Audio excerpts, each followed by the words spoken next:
나의 아들아 내 사랑하는 자 내가 너희 늘 기뻐하노라 오 주여 당신께 예배하오니 주 여호와여 임하옵소서. 할렐루야, 반갑습니다. 오늘 본문 말씀 계시록 3장 7절에서 13절 말씀,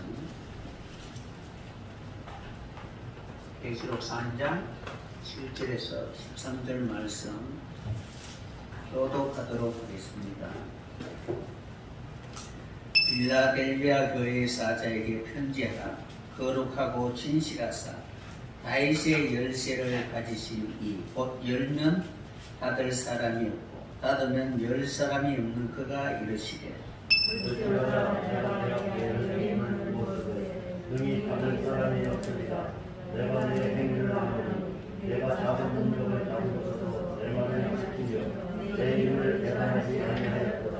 보라 사단의 회당 곧 자칭 유대인이라 하나 그렇지 아니하고 거짓말하는 자들 중에서 몇을 내게 주어 그들로 와서 내 발 앞에 절하게 하고 내가 너를 사랑하는 줄을 알게 하리라.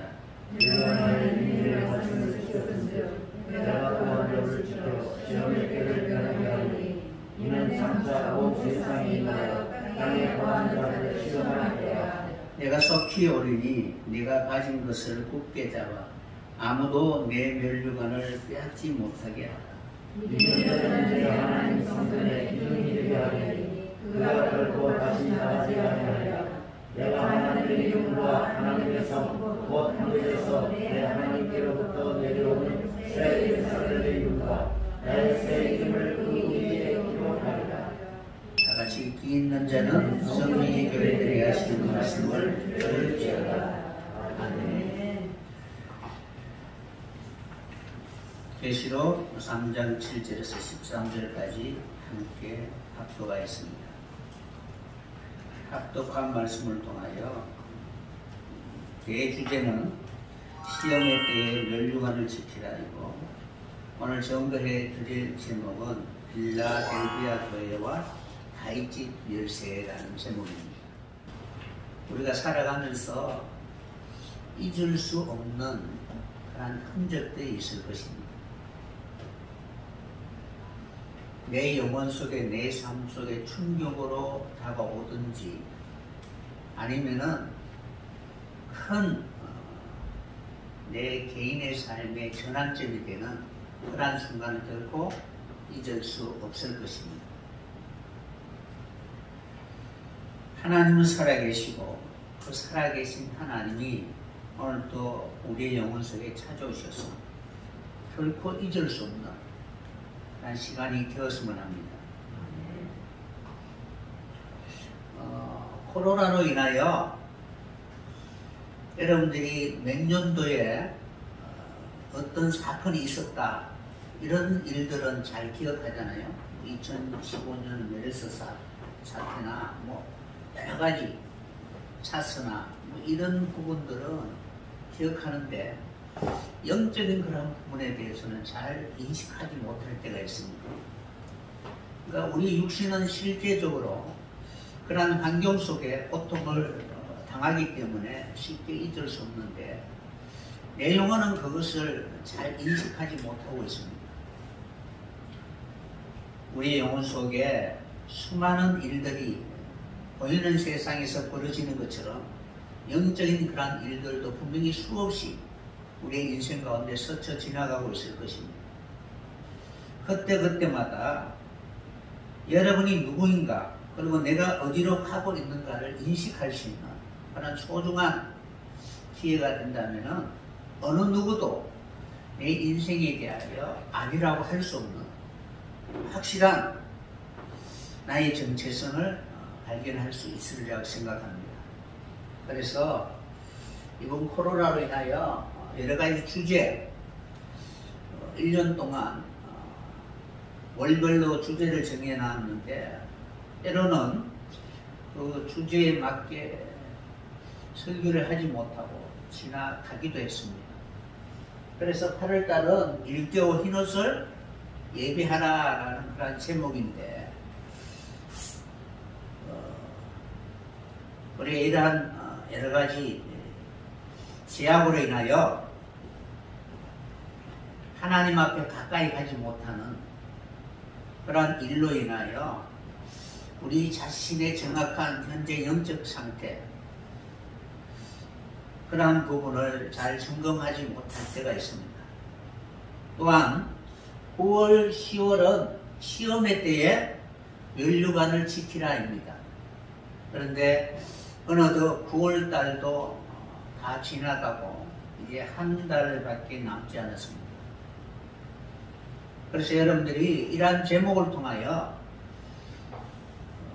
실제로 우리의 주변에 일어나는 모든 일들을 통하여 과연 우리에게 하나님 무엇을 말씀하시고자 원하시는지 하나님의 소리에 귀를 기울일 수 있는 그런 믿음의 사람이 되었으면 합니다. 그만큼 우리가 하나님과 친숙한 존재가 아니고 세상의 여러 가지 일로 인하여 많이 흔들리는 그런 갈대와 같은 존재입니다. 이럴 때일수록 하나님의 말씀을 붙들고 어떠한 비바람에도 흔들리지 않는 굳건한 그런 믿음의 사람이 꼭 되었으면 합니다. 그래서 오늘 제목은 빌라델비아 교회와 다윗집의 열쇠라는 제목으로 하나님의 말씀을 증거해 드릴 텐데,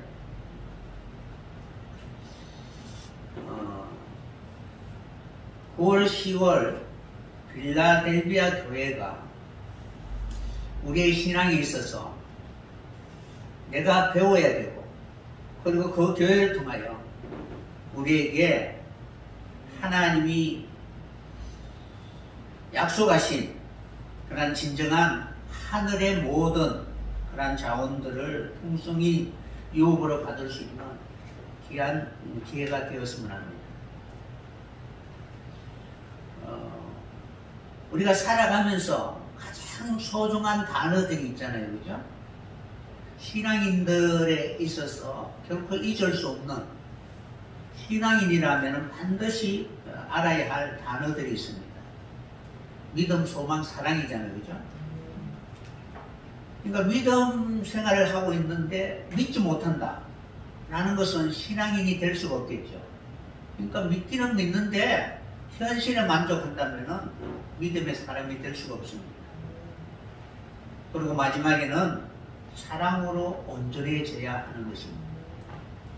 그런 것처럼 우리가 빌라델비아 교회를 통하여 하나님이 우리에게 말씀하시는 그 교훈은 시험의 때에 우리가 가장 굳건히 붙들어야 할 것이 무엇인가를 먼저 생각해 봐야 됩니다. 많이 원망하지요. 코로나가 우리 집 주변에 불특정 다수로 인하여 누구가 걸렸는지 잘 모를 때는 어떻게 해요? 모두를 다 의심의 눈초리로 불안한 시선으로 바라보고 있습니다. 우리도 마찬가지 저기 우반동이나 이런 데 보면 외국인도 많고 서민들이 많으니까 수시로 이제 문자로 옵니다. 그러면은 때로는 막 두려운 생각이 들기도 합니다. 이 사람일까? 저 사람일까?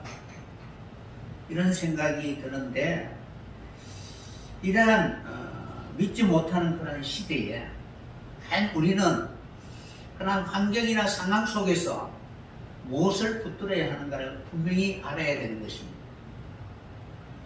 그래서 빌라델비아 교회를 통하여 성도들이 가장 소중하게 여겨야 하는 것은 내가 사랑해야 할 사람이 누구인가를 알아야 되는 것입니다. 내가 사랑할 만한 사람을 사랑하는 것이 아니라 원수라 할지라도 사랑할 수 있는 그런 믿음을 가지고 있어야 됩니다. 빌라델비아라는 이름의 의미는 형제 사랑이라는 뜻입니다. 빌라델비아라는 뜻은 헬라어로 필로스, 사랑이라는 필레아 사랑, 필로스라는 그 사랑에다가 아델포스, 형제라는 이 두 단어가 합성어되어서 형제사랑이라는 뜻을 가지고 있습니다. 그러니까 형제가 연합하여 동거하는 것이 하나님 보시기에 선하고 아름답잖아요. 그런데 교회가 맨날 지지고 꽂고 다투고 싸운다면 하나님 보시기에 얼마나 꼴불견이겠습니까? 그러니까 빌라델비아 교회는 형제사랑이라는 그런 교회의 모습이었습니다.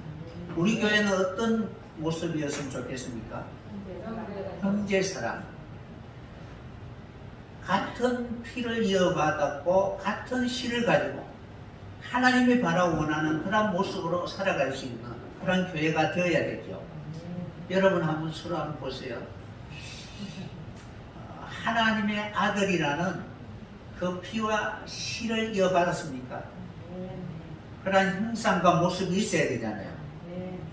빌라델비아 교회의 그 의미가 바로 형제사랑이라는 뜻을 가지고 있습니다. 이 배경은 현재 빌라델비아 도시는 터키 지방에 있는 알라세히르라는 지역입니다. 4대 동남쪽 30마일 지점에 있으며 유메네스 2세와 그의 동생 아타루스 필라델포스에 의해서 세워진 도시입니다. 마치 여러분들 보면은 우리나라도 계획에 의해서 도시를 세우는 경우가 있잖아요. 신도시 이렇게 하면서 동탄 2도시 허벌판에 하나의 도시를 세우잖아요. 이런 것처럼 빌라델비아 도시도 유메네스 2세와 그 동생이 함께 세운 도시입니다. 그래서 그 동생의 그 이름을 따서 필라델피아라고 이렇게 지었고, 그 속에는 두 형제 간의 사랑을 기념하기 위해서 지어진 도시 이름입니다. 그런데 이 황제가 지었으니까 그 도시는 철저히 황제를 숭배하는 그러한 도시였습니다. 특별히 소아시아에 있는 7교회, 계시록에 나오는 7교회 대부분도 마찬가지지만 필라델비아도 동일하게 바로 황제 숭배와 우상 숭배하는 도시였던 것입니다. 위치로 보면은 드로아와 버가모와 사대를 거쳐 로마의 중요한 그런 통신로로 알려져 있습니다. 그러니까 쉽게 말하면은 어느 도시로 가기 위한 그런 거점으로 사방팔통으로 이렇게 통할 수 있는 그런 지역적 위치에 있었던 것입니다. 그래서 아시아나 유럽이나 어디든지 갈 수 있는 아주 중요한 위치에 있는 것이 바로 필라델비아였습니다. 특별히 상업을 하기에 매우 이상적인 위치에 있었고, 땅은 비옥하고, 특별히 포도 농사 짓기에 적절한 그런 토양을 가지고 있었기 때문에 포도 농사가 주로 그 지역의 그런 특산이다 할 수 있을 정도로 널리 알려진 도시였습니다. 이러한 도시였는데 AD 17년경에 4대 지방이나 이 소아시아에 큰 지진이 일어나게 되었습니다. 그때에 4대 도시에 일어난 그 지진으로 인하여 빌라델비아도 영향을 미쳐서 삶의 환경이 완전히 깨어져 버린 것입니다. 그러니까 일본의 어떤 그 지진이 일어나서 그 지역이 초토화된 것처럼 삶이 한순간 열악한 환경이 되었던 것입니다. 그래서 당대의 역사가 스트라보에 의하면은 여진이 이어지므로 건물이 온전한 건물이 하나가 없을 정도로 그렇게 되었다라고 이렇게 기록하고 있습니다. 그러니까 큰 지진이 오면은 그 지진 이후에 오는 여진으로 인하여 건물이 조금씩 무너지면서 불안한 그런 생활을 할 수밖에 없는 그런 도시였습니다. 그래서 매일 벽에는 금이 가고 조각이 떨어지는 것을 보았다라고 이렇게 그 시대의 상황에 대해서 설명하고 있습니다. 그러니까 사람들이 그 지역에 살고 싶은 마음이 없겠죠. 그래서 그 지역을 많이 떠나게 되었던 것입니다. 이러한 그 빌라델비아의 어떤 배경 속에서 특별히 불안감과 또는 생활의 어떤 열악으로 인하여 그들은 철저히 이러한 이방 종교를 숭배하는 그러한 사상이 만연하게 되었습니다. 그러니까 불안하면은 자꾸 어떤 신을 의지하고자 하는 그런 마음이 일어나게 되는데, 대부분 보면은 하나님을 찾는 것이 아니라 바로 우상을 찾게 되는 것입니다. 그래서 소아시아의 다른 도시와 마찬가지로 이 빌라델비아 교회도 바로 우상 숭배가 만연하였고, 그리고 황제가 세운 도시였기 때문에 황제를 숭배하게 되었던 것입니다. 지금도 이 도시는 터키에 있는데, 지금 남아있는 성벽이나 아크로폴리스 극장이나 신전 이런 흔적이 있는데, 그때 황제 숭배를 위하여 세워진 그런 성벽의 높이가 기둥이 17m가 되었다고 합니다.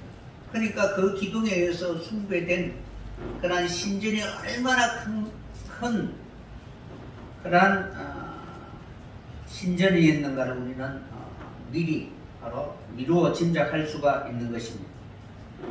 그러니까 다 무너졌지만은 그러한 형태가 남아있음에도 불구하고 이러한 우상 숭배가 매우 만연했던 그러한 도시였습니다.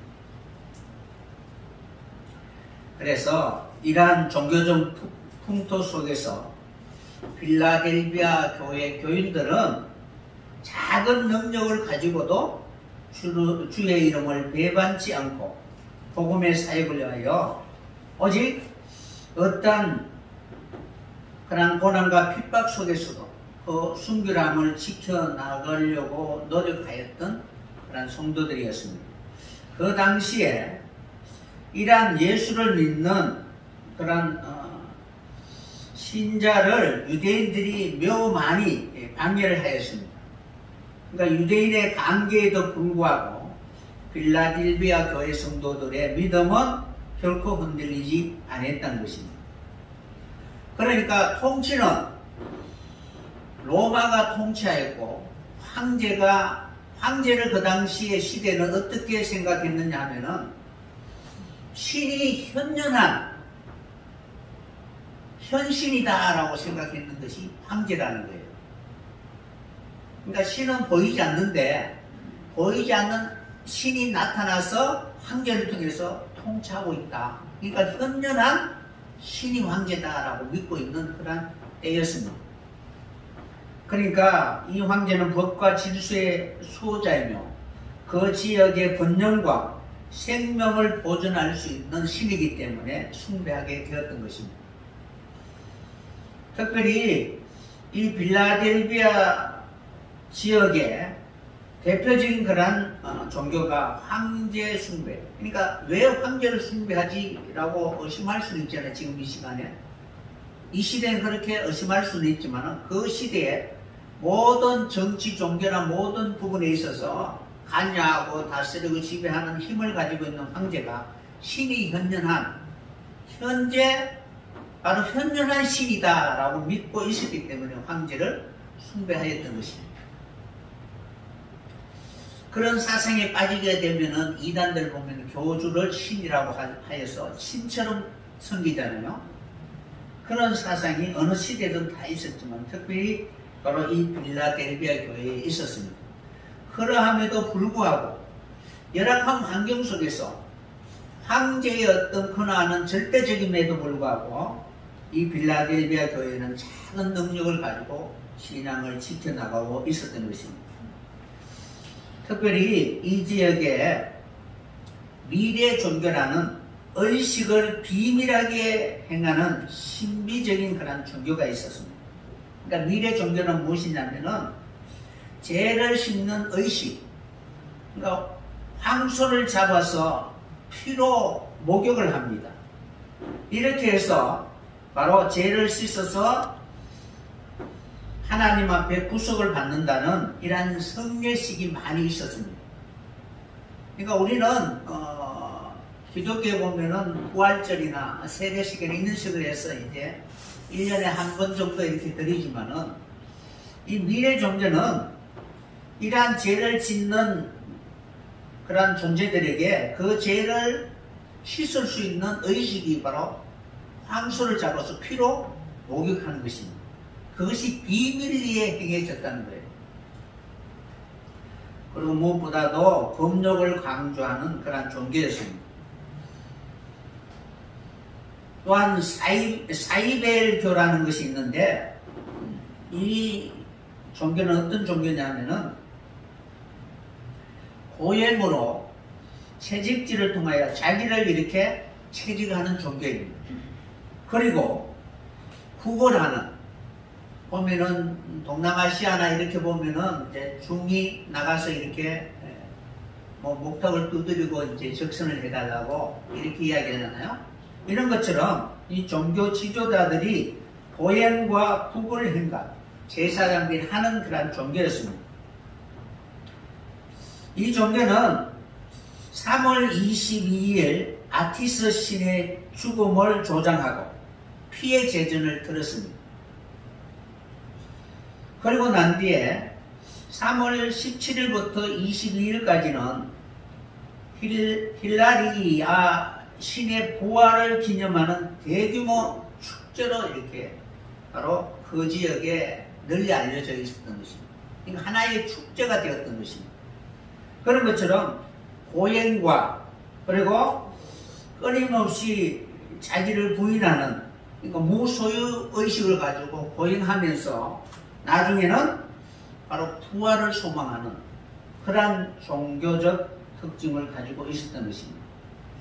그럼에도 불구하고 필라델피아 교회의 성도들은 거기에 현혹되지 않고 형제 사랑이라는 뜻을 가지고 끊임없이 그러한 모든 인생들이 스스로 이 우상을 섬기는 곳에 속에서도 하나님의 말씀을 지키려고 바로 무단히 노력하고 있었던 교회였습니다. 특별히 7교회 중에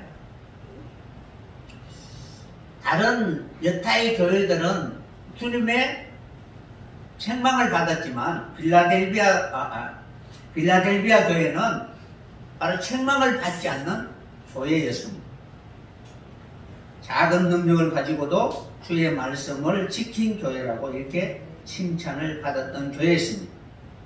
계시록 3장 8절을 보면은 이러한 교회에 바로 주님은 열린 문을 두었다라고 이렇게 말하고 있습니다.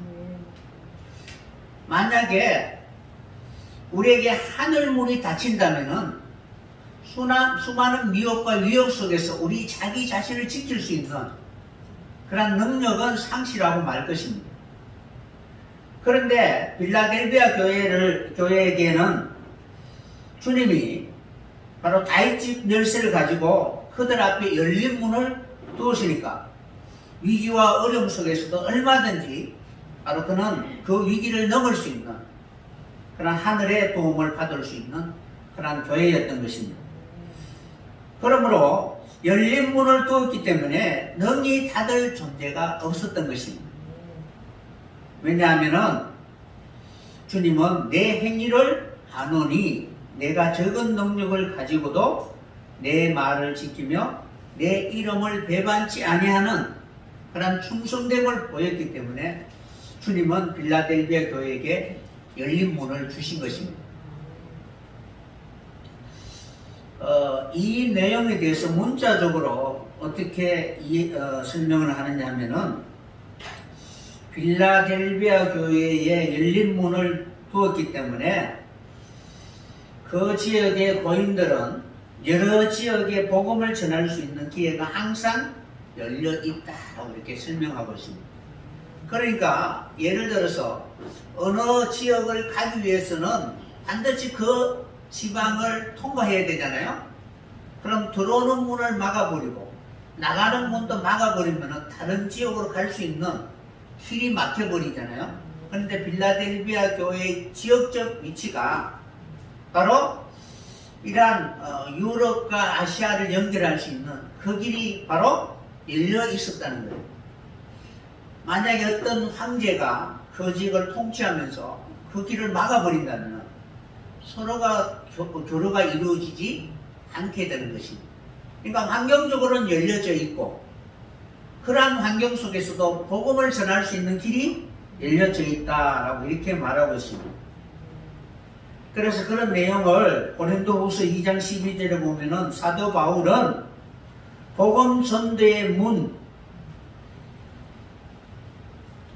어떤 성경적 깨달음이나 계시적 의미로 바울이 과연 하나님의 말씀이 모든 인생들에게 어떻게 전도할 수 있는 문으로 서로 마음이 통할 수 있는 그러한 의미로 해석해야 되겠지만 그 당시의 시대적 상황을 보면은 빌라델비아의 위치, 지리적 여건도 무시할 수가 없었다라고 바로 소개할 수가 있습니다. 그래서 바울은 그러한 황제의 통치를 통해서 그 빌라델비아 교회 지역을 통하여 하나님의 복음이 어떻게 바로 유럽으로 전도가 되었는가, 그것을 바로 빌라델비아 교인들의 신앙을 통해서 하나님은 길을 열어주셨다라고 이렇게 설명하고 있습니다. 고린도후서 2장 12절을 보면 내가 그리스도의 복음을 위하여 브로아에 이르며 주 안에서 문이 내게 열렸으되라고 이렇게 소개하고 있습니다. 그러니까 복음 전도를 위하여 주 안에서 문이 열렸다라고 이렇게 바울은 소개하고 있는데, 특별히 주님은 이러한 빌라델비아 지역을 통해서 어떤 의미를 부여하고 있다는 거예요. 그러니까 마음이 열리지 않으면, 하나님과 교통이 이루어지지 않으면 아무리 열려있다 할지라도 열린 것이 될 수가 없습니다. 그래서 주 안에서 문이 내게 열렸다라고 이렇게 고백하고 있는 것입니다. 왜냐하면 빌라델비아에 복음을 처음으로 전도한 사람이 누구냐 하면 사도 바울의 친척 누기오로 전해지고 있습니다. 그러니까 사도 바울이 복음을 전하기 위해서 최초로 빌라델비아 그 지역에 그 복음을 전했던 사람이 누기오로 전해져 있기 때문에 바울은 이 누기오를 통해서 전도의 문이 열렸다, 주 안에서 열렸다라고 이렇게 이야기하고 있는 것입니다. 그렇기 때문에 빌라델비아 그 성도들에 대해서 인내의 말씀을 지켜선적 내가 또한 너를 지켜주시겠다라고 약속해 주신 것입니다. 우리도 이 시대에 수많은 그런 환경적인 그런 위기와 어려움이 있을 수도 있습니다. 그러나 그 환경은 모든 것을 주관하시는 황제가 권한이 있는 것이 아니라 하나님께 있다는 사실을 먼저 생각해야 될 것입니다. 왜 닫혔을까? 아니면 왜 열릴까? 그것은 환경이나 조건이 아니라 하나님은 그곳에 진실로 하나님의 마음을 전할 수 있는 그런 믿음의 사람이 있는가를 보신다는 사실입니다. 그런 것처럼 우리는 하나님의 성전의 기둥이 되기 위해서는 수많은 위기와 어려움 속에서도 인내의 말씀을 끝까지 지켜나갈 수 있는 그런 성도들이 되어야 될 것입니다. 그래서 이러한 배경과 그리고 그 지역에 있는 그런 빌라델비아 교인들의 그런 순수성, 그리고 하나님의 말씀을 지키려고 하는 그런 인내, 이러한 것을 통해서 하나님은 빌라델비아 교회에게 놀라운 그러한 다윗집의 열쇠를 허락해 주신 것입니다. 우리 교회가 왜 잘 열리지 않을까? 여러분들도 복음이 잘 전해지기를 원하잖아요. 하나님도 분명히 하나님의 복음이 많은 제약 가운데 있는 사람들에게 전해지기를 원하고 계시는 것입니다. 그러함에도 불구하고 원하는데 잘 되지 않는 그 원인은 궁극적으로 보면은 아직도 우리의 모습이 하나님 앞에 바로 쓰임을 받을 수 있는 그런 충실한 자로서 분명히 아직도 여러 가지 연단과 훈련의 과정을 거쳐야 한다는 사실을 먼저 생각해 봐야 되는 것입니다. 그래서 수많은 크고 작은 도전과 시험 속에서 가장 소중히 붙들어야 할 것이 무엇인가를 알고 빌라델비아 교인들이 그것을 붙든 것처럼 우리도 동일하게 이러한 시기에 원망하고 불평할 것이 아니라 하나님의 교회가 세워질 수 있도록 끝까지 인내하며 형제를 사랑할 수 있는 그런 진정한 하나님이 기뻐하는 그런 자녀로 살아갈 수 있는 성도들이 되어야 될 것입니다. 빌라델비아에게 찾아오신 주님의 모습을 먼저 생각해 보세요. 계시록 3장 7절에서 13절에 보면은 빌라델비아 교회에게 찾아오신 주님의 모습은 먼저 거룩하고 진실하신 모습입니다.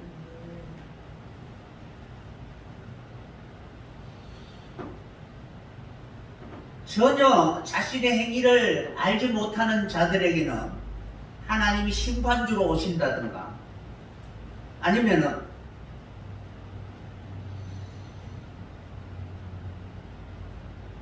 마치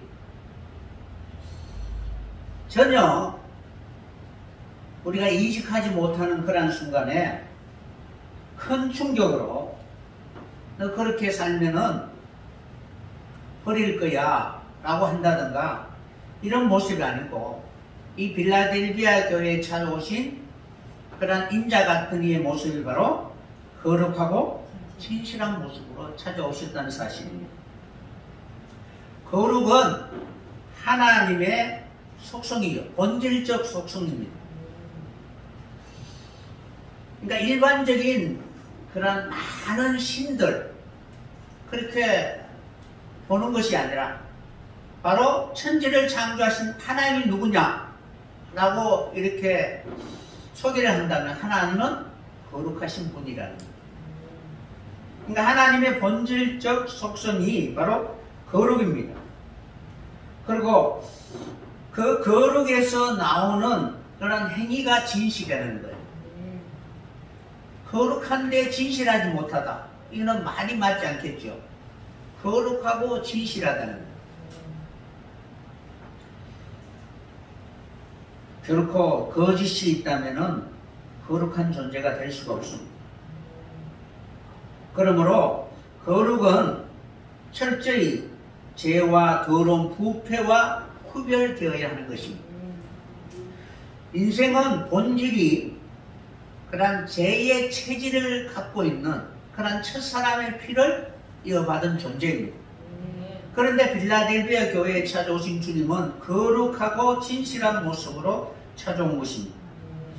거룩을 여러분 생각하면은 거룩의 근원은 하나님이시죠.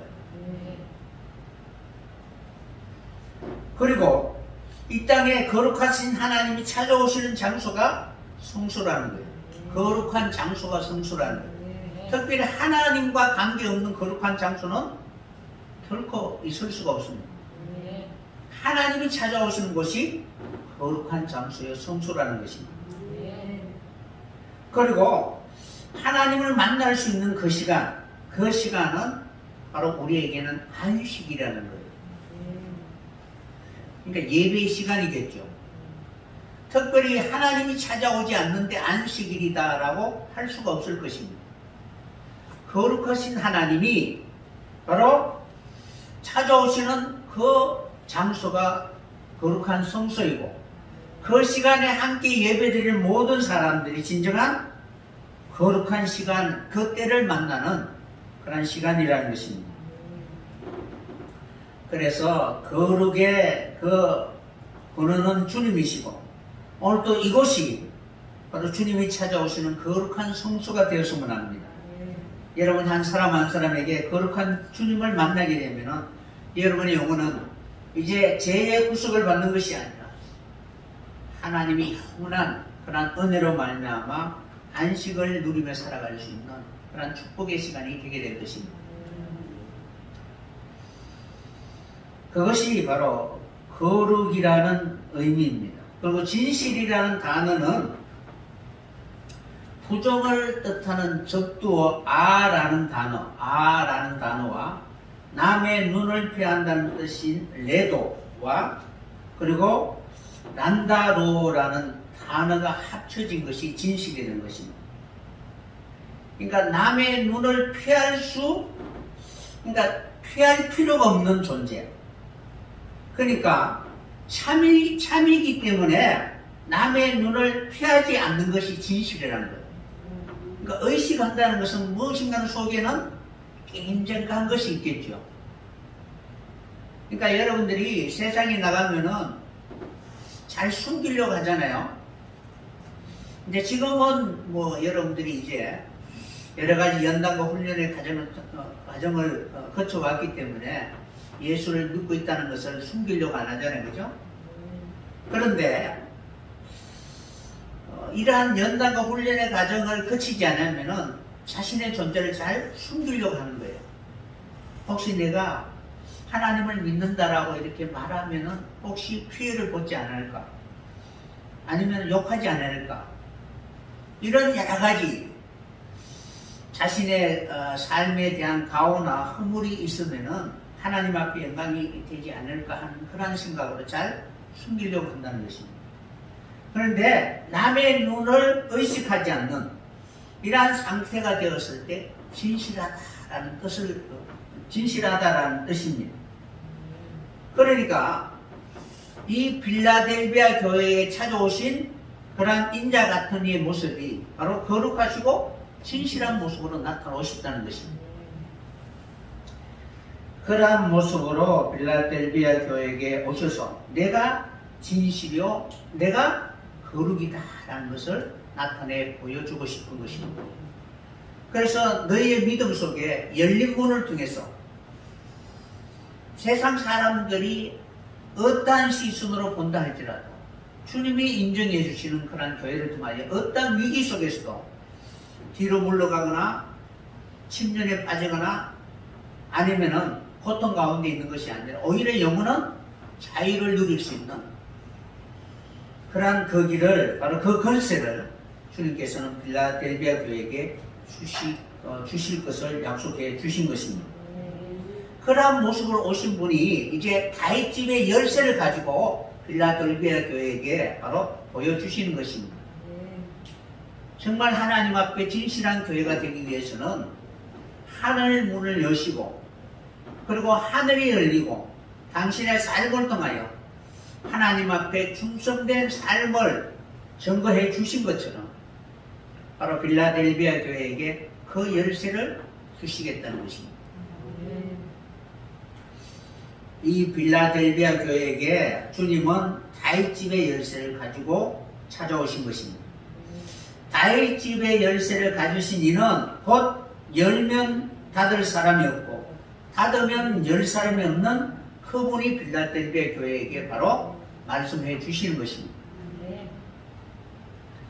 그러므로 빌라델비아 교회 교인들은 주님을 어떠한 그런 모습으로 실존하신 그 주님을 보셨느냐 하면은 거룩하고 진실하시고 그리고 다윗집의 열쇠를 가진 분이 빌라델비아 교회에 오셔서 바로 빌라델비아 교회가 바로 열면 닫을 수 없고 닫으면 열 자가 없는 그러한 진정한 그들이 원하는 대로 다 이루어질 수 있는 그러한 건설와 능력을 주시기를 바로 약속해 주신 것입니다. 그러니까 여러분이 원하는 대로 다 이루어지면 좋겠죠.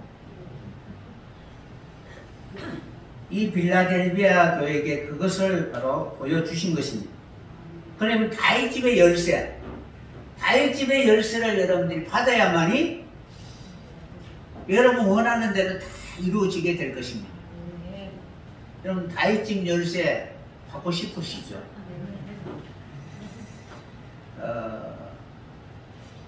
열쇠란 성경에서는 문을 열 수 있고 닫을 수 있는 중요한 그런 비밀이 바로 열쇠입니다.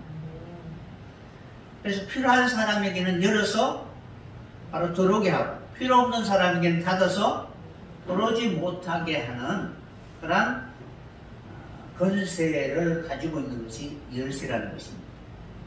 그러니까 청와대의 키를 누가 갖고 있어요? 대통령이 갖고 있잖아요. 그죠? 그러니까 초청할 수도 있고 거부할 수도 있다는 것입니다. 이런 것처럼 다윗 집에 들어올 수 있는 그러한 능력과 권세를 바로 가지고 있다는 것입니다. 사무엘하 7장 4절에서 17절의 내용을 보면은 나단 선지자가 다윗에게 찾아오셔서 하신 말씀입니다.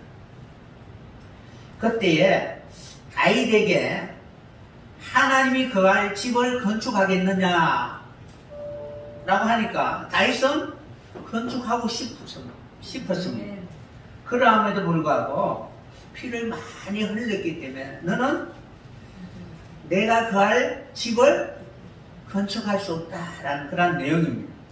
그런데 그때에 바로 나단 선지자를 통하여 하나님이 어떤 메시지를 전해주느냐 하면은 애굽에서 인도하여 내던 날부터 출애굽한 그날부터 오늘까지 하나님의 집에 하나님 한 분도 거하지 않았다라고 말씀하고 있습니다. 그러니까 장막도 짓고 회막도 짓고 열심히 예배를 드렸잖아요. 그런데 애굽에서 나오던 출애굽한 그날부터 오늘까지 하나님은 한 분도 집에 거하지 아니하였고 장막과 해막에 거하여 행하였다. 그러니까 하나님 계속 장막과 해막에서 예배를 받으면서 이스라엘 백성들을 목양하고 이끌어 가셨습니다. 오늘날까지 그렇게 하셨다라고 이렇게 기록되어 있습니다.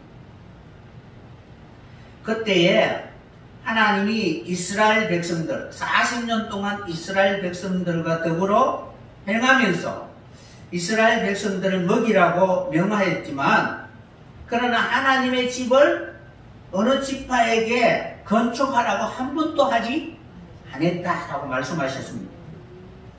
그러고 난 뒤에 이제 다윗을 선택하여서 이제 출애굽한 이후 한참 뒤에 이제 다윗에게 하나님이 거할 수 있는 그 집을 건축하고자 하는 그 의향을 이렇게 이제 다윗에게 비춥니다. 그래서 사무엘하 7장 8절에 보면은 그러므로 이제 내 종 다윗에게 이처럼 말하라. 그러니까 나단을 보내서 다윗에게 말합니다. 만군의 여호와께서 이같이 말씀하시기를 내가 너를 목장 곧 양떼를 따르는 데서 취하여 내 백성 이스라엘의 주권자를 삼고 내가 어디로 가든지 너와 함께 있어 내 모든 대적을 내 앞에서 멸하연즉 세상에서 존귀한 자의 이름같이 내 이름을 존귀케 해주시겠다라고 말씀하셨습니다. 그러니까 하나님이 이제 모세가 이스라엘 백성들을 양떼같이 인도해 왔지만은 그러나 그들에겐 진정한 안식의 처소를 한 번도 말씀하지 아니하셨다는 것입니다. 그런데 이제 다윗에게 찾아오셔서 바로 하나님은 내가 너를 양떼를 따르는 데서 취하여 이제 이스라엘 백성들의 주권자로 삼겠다라고 말씀하셨습니다. 그러니까 들에서 바로 양떼를 목양하던 다윗의 목동이었습니다. 거기에서 하나님이 취하여서 이스라엘 백성들을 인도하는 주권자로 삼아 주시겠다. 그리고 내가 어디로 가든지 내가 너와 함께 있어서 내 모든 대적을 멸하여 주신 것처럼 하나님 그렇게 다윗의 이름을 존귀하게 만들어 주시겠다라고 하나님 약속해 주신 것입니다. 그러고 난 뒤에 이제 이스라엘 위하여 한 곳을 정하시겠다라고 하나님이 말씀하십니다. 그곳에 이스라엘 백성들을 심고 저희로 자기 곳에 거하며 다시는 옮기지 않겠다라고 약속해 주셨습니다. 그러고 난 뒤에 하나님은 다윗에게 이 집을 바로 이루기 위해서 너는 수완이 차서 내 조상과 함께 잘 때에 비로소 내 몸에서 날 내 자식이 그 나라를 씌우고 그 전을 건축하게 될 것이다 라고 이렇게 약속해 주신 것입니다. 그러니까 출애굽한 이후 애굽에 종살이하였던 그들을 인도하고 낸 이후 하나님은 하나님의 집을 거할 수 있는 그 약속, 하나님이 영원히 안식할 수 있는 그 처소를 다윗에게 약속해 주시고 네가 잘 때에 내 몸에서 난 네 아들로 말미암아 그 집을 건축하게 될 것이다 라고 약속해 주신 것입니다. 그러니까 하나님이 이제 다윗 집을 통해서, 그러니까 하나님이 영원히 안식할 수 있는 그 처소를 세우시겠다라고 말씀하신 것입니다. 그러니까 다윗 집은 하나님이 영원히 안식하실 처소라는 것입니다. 그러니까 출애굽한 이스라엘 백성들이 안식하지 못한 그 성전을 하나님이 이제 다윗을 통하여 다윗의 자녀를 통해서 이제 건축하게 하실 것을 명령해 주신 것입니다. 그러면은 다윗 집이 세워지게 되면 어떻게 돼요? 하나님 그곳에 영원히 바로 자정하시게 되는 것입니다. 그런데 그 집이 어떻게 닫혀져 있다는 거예요. 그런데 예수님이 인자 같은 이가 다윗 집 열쇠를 가지고 와서 열어놓겠다는 거예요. 그럼 그 다윗 집에 들어갈 수가 있겠죠. 그러니까 여러분들이 다윗 집에 들어갈 수 있는 그런 하나님의 그런 씨를 이어받을 수 있는 그런 건속이 꼭 되었으면 합니다. 그래서 이사야 22장 22절에 기록되어 있는 말씀처럼 다윗 집의 열쇠를 그의 어깨에 두리라. 그가 열면 닫을 자가 없겠고 닫으면 열 자가 없을 것이다 라고 말씀하고 있는 것입니다.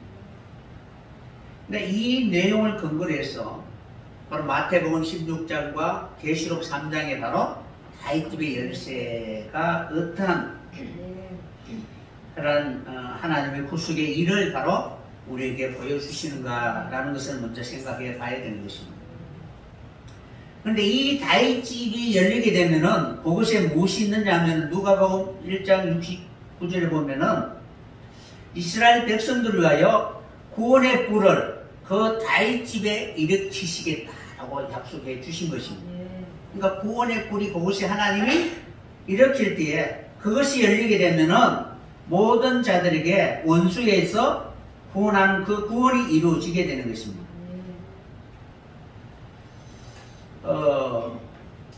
누가복음 2장 4절에 보면은 요셉과 마리아도 호적하러 바로 베들레헴으로 바로 갑니다. 그러니까 바로의 명령에 의해서 바로 이스라엘 땅에 있는 모든 사람들 다 각각 자기 고향으로 바로 가야 하는 명령을 받았습니다. 이런 것처럼 예수님이 바로 다윗 집에서 탄생하셨잖아요, 그죠? 그런데 그 다윗 집에 들어갈 수 있도록 바로 세상 통치자의 그 명령을 통해서 바로 거리로 가야 되는데 누가복음 2장 4절에 보면 요셉도 다윗 집의 족속이다라고 소개하고 있습니다. 그러므로 그는 갈릴리 나사렛 동네에서 유대를 향하여 베들레헴이라는 다윗 동네로 정원한 마리아와 함께 그곳에 가게 되는 것입니다. 이런 것처럼 이 다윗 집이 닫혀져 있었잖아요. 그런데 그것이 열쇠를 통해서 열리게 되면은 바로 그곳에 하나님의 예언이 이루어질 수 있는 그것에 바로 함께 참여할 수 있는 그런 존재가 되는 것입니다. 그러니까 여러분들이 내 임의대로 내 마음대로 바로 내가 무엇이다라고 나타날 것이 아니라 성경에 기록된 대로 하나님의 말씀을 이루어야 되잖아요. 그런 것처럼 다윗 집의 본속, 족속이 되기 위해서는 바로 우리는 끊임없이 내 마음대로가 아니라 하나님의 말씀을 사모하는 사람들이 되어야 되는 것입니다. 그래서 다윗 집이 닫힌 것이 아니라 다윗 집이 나와 상관이 없는 것이 아니라 나와 상관이 있어야 된다는 것입니다. 그래서 예수님도 바로 아버지가 요셉, 그러니까 다윗 족속을 택하여서 마리아와 정혼하게 되고 성령의 씨로 말미암아 잉태하여서 그 다윗 족속의 바로 고향에 가게 하신 것입니다. 그것에서 바로 다윗 족속을 위하여 메시아가 탄생하게 되는 것입니다. 그래서 다윗 집의 열쇠는 바로 다윗에게 구원의 뿔을 나게 하시고 거기서 이스라엘 백성들에게 영원한 구속을 이루게 해주시는 하나님의 예언이 말씀대로 이루어지게 되는 것입니다. 이 열쇠가 다윗 집에 열리게 되면은 제사함을 이루게 되는 권세고 모든 예언이 응하게 되는 언약이 성취되는 바로 하나님의 집이라는 것입니다. 그러니까 예언이 어디에서 이루어지느냐 하면은 다윗 집에서 이루어진다는 사실입니다. 그러니까 여러분들이 다윗 집에 족속이나 건속이 되지 않으면 예언과는 상관이 없다는 것입니다. 이 예언을 바로 빌라델비아 교회에게 보여주신 것입니다. 그래서 열린 문을 통해서 언제든지 다윗 집의 축복을 받을 수 있는 그런 교회가 되기를 간절히 소원하였던 것입니다. 그래서 이 다윗 집의 열쇠를 가지게 되면은 이제는 형제를 사랑하게 되는 것입니다. 이기적인 그런 마음이 아니라 이타적인 그런 마음을 통하여 서로 평화를 이루게 될 것입니다. 그러니까 평화의 왕이 오시리라 라고 말씀해 주셨잖아요.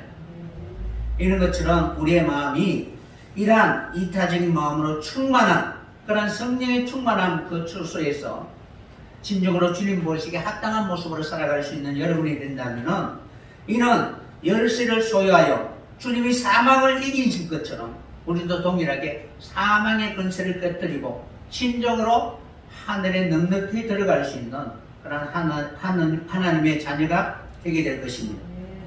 그래서 다윗집의 열쇠를 가진 이는 계시록 1장 18절에 보면은 사망과 음부의 열쇠도 가졌다라고 기록하고 있는 것입니다. 그러니까 들어오지 못할 자를 바로 막아버리니까 그들에게는 구원이 허락되지 않는 것입니다. 그래서 이 다윗집 열쇠를 통하여 진정한 하나님의 나라의 소유와 권세와 그리고 권리를 주실 것을 우리에게 약속해 주신 것이고 메시아의 통치를 우리에게 바로 계시해 주신 것입니다. 하나님은 다른 어떤 집에 바로 하나님이 거하실 그런 처소, 성전을 허락하지 않고 오직 다윗 집에만 하나님의 성전, 하나님의 집이 세워질 수 있도록 약속해 주신 것입니다. 애굽에서 난 12지파, 그 어느 지파에게도 하나님이 허락하지 않았지만 그러나 다윗 자손에게는 하나님이 허락해 주셨다는 사실입니다. 우리도 동일하게 여타의 많은 그런 가나안 땅의 그런 유업이 아니라 다윗 집에 허락해 주신 그런 천국 열쇠를 받을 수 있는 그런 성도들이 꼭 되었으면 합니다.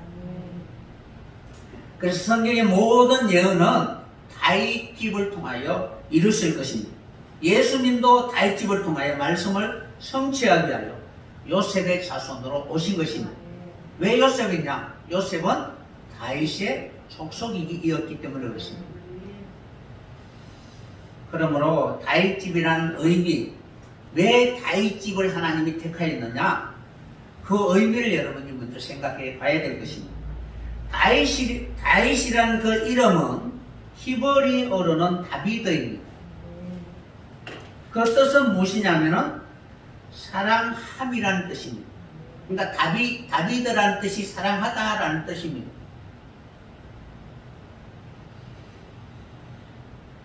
그러니까 하나님의 마음에 합한 자이니까 하나님 다윗을 사랑할 수밖에 없지요. 그는 여러 가지 육신의 허물과 연약함이 있어서 때로는 미혹이나 유혹을 통하여 넘어질 수도 있지만, 그러나 하나님의 말씀을 들으면 즉각 회개하는 그런 심령으로 하나님만 바라봤습니다. 이런 것처럼 우리 연약한 인생들이 사람 보기에는 넘어질 수도 있습니다.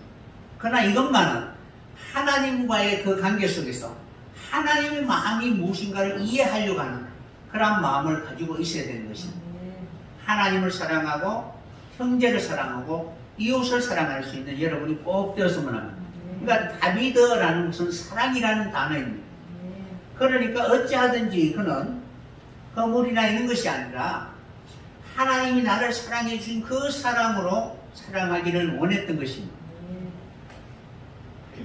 그래서 그는 이러한 다비드라는 뜻을 가지고 있었는데, 그의 마음속에 하나님의 사랑이 가득 차 있었던 것입니다.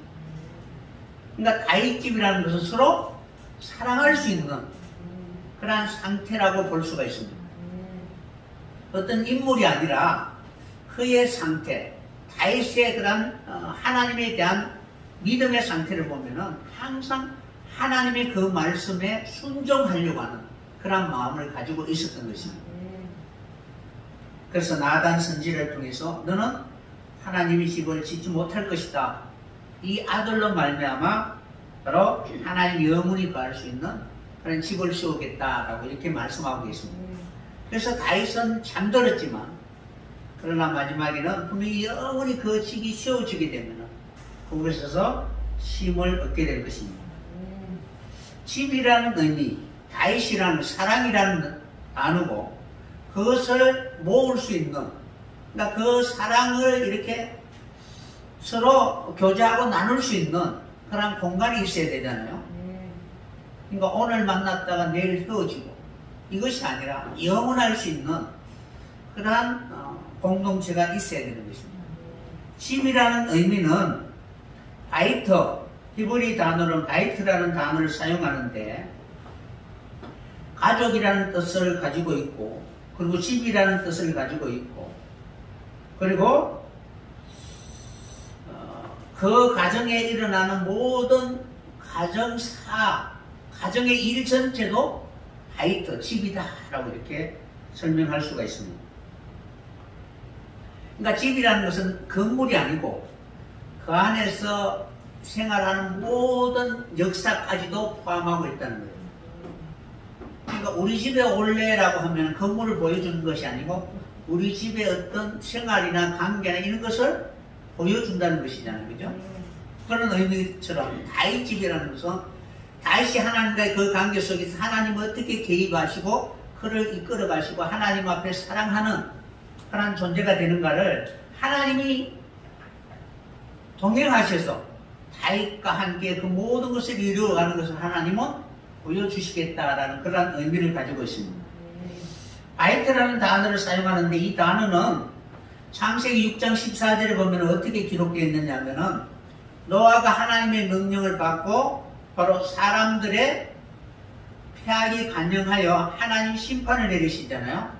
그 심판에서 면하기 위해서 하나님은 노아에게 방주를 지어라 라고 말씀하셨습니다. 그래서 방주를 다 짓고 난 뒤에 이제 역청으로 방주 밖과 안을 하나님 다 칠하게 하셨습니다. 그때 방주 밖을 후츠라고 하고 방주 안을 바이트라고 하는 거예요. 그러니까 안은 보존하기 위해서, 그죠? 그 밖은 침투하지 못하도록 하는 것이 바로 역청을 바로서 하는 것입니다. 이 바이트라는 이 단어는 안이라는 단어인데 구별하다라는 뜻입니다. 그러니까 우리 가정이 어떤 가정이다라는 것을 집에 들어오면은 이제 세상에 있는 것을 그대로 가지고 오는 것이 아니라 가족들이 그런 수고하고 노력한 모든 것을 서로 위로하고 그리고 서로 진정한 행복을 나누는 공간이 되어야 되잖아요. 외부의 영향을 받지 않고 진정한 행복을 나눠갈 수 있는 그런 삶을 살아야 되는 것입니다. 그래서 이 바이트라는 집이라는 의미는 안이라는 단어인데 안과 밖을 구분하다라는 뜻을 가지고 있는 것입니다. 그러니까 다윗 집이라고 할 때에 대표적으로 다윗 집과 사울 집이 전쟁이 계속 일어났는데 결국 그 전쟁을 거치게 하시기 위해서 하나님이 개입하신 것입니다. 그 다윗 집 하나님이 구별하시고 그곳에 영원히 안식할 수 있는 그런 처소로 삼고자 했던 것입니다. 그러므로 우리가 다윗 집에 건속이 되지 않으면 그 집에 들어갈 수가 없는 것입니다. 그러니까 구별이 되지 않는다는, 우리가 다윗 집에 건속이 되어야만이 바로 성경의 예언이 우리에게 성취가 되게 될 것입니다. 그래서 죄로부터 보호함을 받을 수 있도록 그 다윗 집에 들어가게 하시면 하나님 역청을 통하여 다 기름을 받으시고 문을 닫으시는 것입니다. 그러면 어느 누구도 거리로 들어올 수가 없게 될 것입니다. 그래서 방주 밖은 사망이 역사했지만 방주 안에는 바로 은혜가 역사하게 된 것입니다. 우리 교회가 바로 그러해야 된다는 것입니다. 이곳이 진실로 세상에 어떤 사망이 결코 들어올 수 없는 하나님의 집, 다윗의 집, 구원의 방주가 꼭 되었으면 합니다. 그런 것처럼 예수님이 다윗 집의 그런 아들로서 그리고 하나님의 모든 근원을 이룰 수 있는 그런 뿌리로서 이 땅에 오신 것입니다. 그래서 그것을 통하여 하나님의 속성인 사랑을 가지고 통치하고 계시는 것입니다. 그래서 그러한 다윗 집의 통치를 통하여 다음 시대를 이어갈 수 있는 그런 종말론적 구원의 주권자로서 그 사역을 하는 것입니다. 그러니까 이 시대와 저 시대의 문이 지금 닫혀 있잖아요. 그 닫혀 있는 문을 열 수 있는 그 주권자가 바로 다윗 집의 아들이라는 겁니다. 그래서 그것을 열어서 거리로 들어가서 안식하게 해 주시는 것이 하나님이 우리에게 주신 축복이요, 빌라델비아 교회에게 주신 축복이라는 것입니다. 주님이 찾아오셔서 그것을 바로 교인들에게 보여주시고 그리고 인내의 말씀을 지켰습니다. 내가 너를 지켜주시겠다라고 이렇게 약속해 주신 것입니다. 이 열쇠를 받게 되면 하나님의 나라의 모든 유업을 받게 될 것입니다. 우리 교회도 이러한 하나님의 뜻을 이루어 드릴 수 있는 다윗 집의 자손이 된다면 하나님의 모든 유업을 상속할 수 있는 진정한 천국 열쇠를 가지고 하나님 약속하신 그곳에 넉넉히 들어가게 될 것입니다.